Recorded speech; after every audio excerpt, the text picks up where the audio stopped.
All right.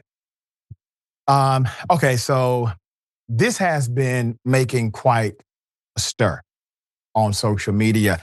It is this hug between Vice President JD Vance and Charlie Kirk's widow.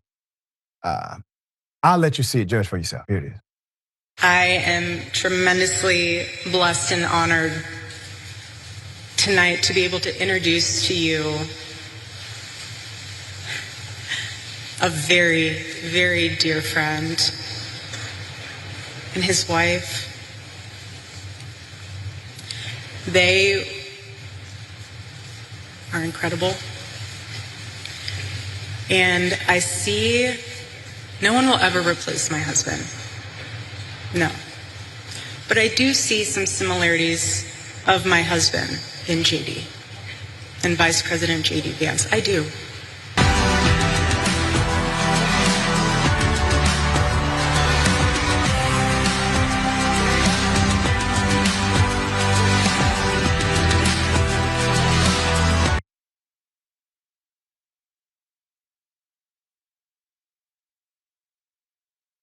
Let you think about it. Um, that was weird. You know, it was already getting weird when she said all these beautiful things about JD and then said, and his wife. I mean, it was almost like she didn't want to say that part. Then she compared him to, ma'am, your husband just died, ma'am. I mean, I think, isn't it too early to compare another man to your husband that just passed in the most egregious way possible? He was shot, right? Put up the picture here. This is the part right here. Sharon, It's now that's I'm no expert, Sharon. God knows I'm not. But I'm going to let you opine on this one first. I'm looking at the details here. The hand behind his head, the introduction, obviously. Jess, what's your first impression before I give the rest of the story here? I'm gonna turn it over to my friend who writes for one of my favorite soaps because this is the kind of drama and interplay that would be woven into a soap opera story in the afternoon, currently on CBS. I like the one that has all the black people on it. Okay, I'm just telling you, this is weird, okay? And the plot, which is thickening apparently, is well, the body language, Doc. It's got me frazzled. Yeah. Okay, the only reason you would, in my view, the only reason you would grab a man and do that is if Right. there's intimacy that is beyond friendship and consoling. Right. I'm not saying that there is. I'm just telling you in my experience. Right. Sharon, I got to say, my experience, I've never had a woman touch me like that if we weren't, Well, they come after together. you, Doc. They come at. I happen to know in this town, and perhaps throughout the globe, they come. Come on now, Doc. You're a They mess, come for Sharon. you. You know We're it, going to continue with and the you got to story. run away. You know it. All right, let's put it up for a mess. So Vice President JD Vance was the guest of honor at, this was a Turning Point USA event. This was Charlie Kirk's group, okay? At the University of Mississippi, this was Wednesday, October 29th, but it was a moment during his introduction that has now gone viral. So Erika Kirk, the widow of right-wing political organizer and very divisive human being, Charlie Kirk, has taken her husband's place as Turning Point CEO following his assassination.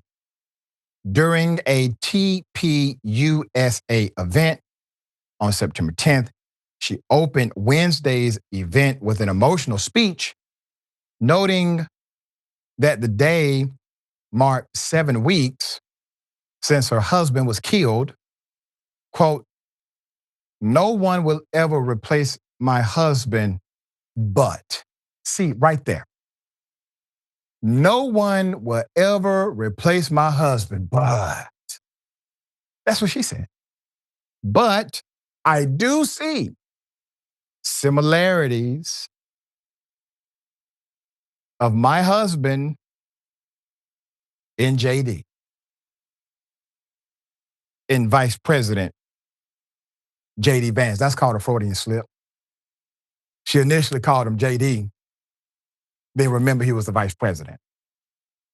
So she said JD, Vice President JD Vance. As Vance took the stage, it got even more weird as you see the embrace. That was intimate. The vice president rested his hands on her hips. She seemed to thread her fingers through his hair, leaving it slightly, you know. Also, present at Wednesday's event was JD. Can we call you JD? Was JD's wife. She was there, Usha. And in addition to his hug with Erika, the VP made a buzzy comment while addressing how his religious beliefs differ from the second lady's. Oh, okay. You see, he's talking about how they really don't see eye to eye at a Turning Point USA speech. When asked how he and his wife of more than a decade managed raising their children in an interfaith household, she was raised Hindu, while he converted to Catholicism in adulthood. The vice president shared that they are raising their children Christian. He added that he hopes his wife will one day be swayed by his faith as well. Quote, most Sundays, Usha will come to church with me, JD continued, quote, do I hope eventually that she is somehow moved by the same thing I was moved in by church? Yeah, honestly, I do wish that because I believe in the Christian gospel and I hope eventually my wife comes to see it in the same way. This is at a damn public Turning Point USA University speech. Many memes would emerge following the controversy. One user posted a meme of the second lady, Mrs. Vance, with the caption, when you watch your husband get handsy with a single mom in leather pants, but you can't make him sleep on the couch cause he'll F that too. Go on, Doc. One TikToker did a parody music video of The Boy Is Mine, dressed up as Mrs. Vance and Erika Kirk. Others did photoshops of Kirk and Vance being a couple. This poster wrote, I've waited for a hot pocket to cool down longer than Erika Kirk mourned her husband. Damn. Yeah, man. So I'm not even into their business like that, but that whole situation made me feel uncomfortable somehow. All right, Sharon, final thoughts. I mean, I think they're back on tour, but one of them ran off. But this is giving Brandy and Monica 2.0. Okay? That's what that's giving. This is right on cue. The boy is mine. So I listen, she's a widow. I'm not focusing on Charlie Kirk's widow, but I am saying that something just the optics are horrible. Thank you, Doc. That's the word. Horrible.